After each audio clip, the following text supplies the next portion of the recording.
As you save for retirement, planning how and when you'll eventually withdraw those funds once you reach retirement age is extremely important. One aspect of retirement planning that many people overlook is required minimum distributions, or RMDs for short. In this video, I'll give you an overview of RMDs and how they work. Stick around for today's video to learn more.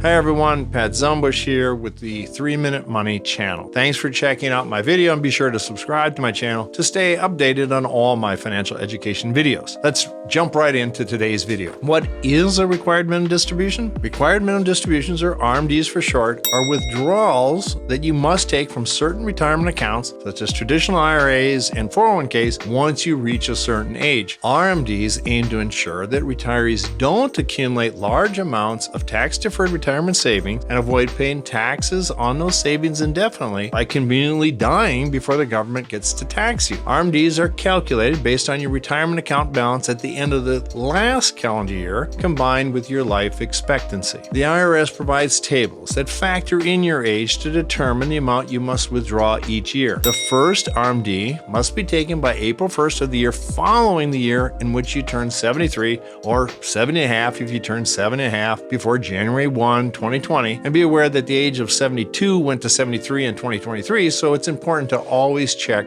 current law. The amount of your RMD is calculated by dividing your retirement account balance by your life expectancy. The IRS provides tables that factor in your age and life expectancy to determine the amount you must withdraw each year. The calculation is designed to ensure that you'll withdraw some portion of your account balance yearly throughout the remainder of your life. The IRS will assess a penalty if you fail to take your RMD, and that penalty at 25% is one of the largest penalties that exist in the IRS. Okay, now on RMDs and taxes.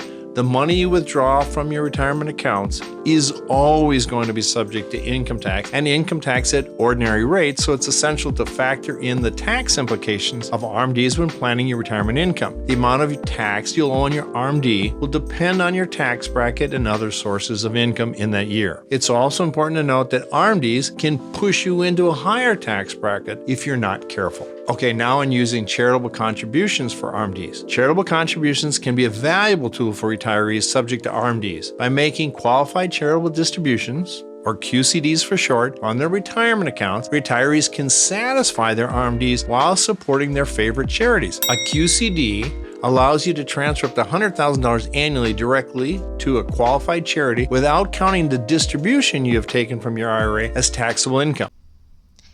At the time of this video posted in 2025, the QCD limit is now $108,000, and it is estimated to be $115,000 in 2026. You should always check for current IRS limits. By making a QCD, you can satisfy your RMD while supporting a charity you care about. And both you and the charity are as good, if not better off. Okay, now on planning for RMDs. When planning for retirement, it's important to factor in RMDs and the tax implications of those distributions.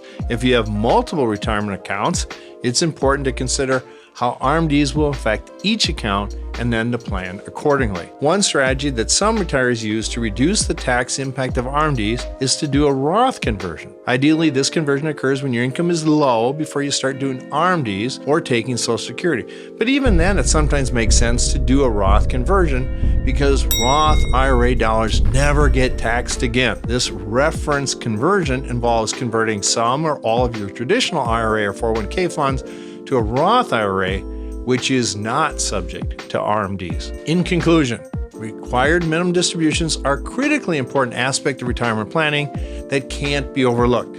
By understanding how RMDs work and planning accordingly, you can ensure that you'll be able to make the most of your retirement savings and avoid unnecessary tax penalties. That's it for this video. Be sure to give it a thumbs up and subscribe to my channel for more financial education videos like this one. Thank you for letting me help you do wise things with your money.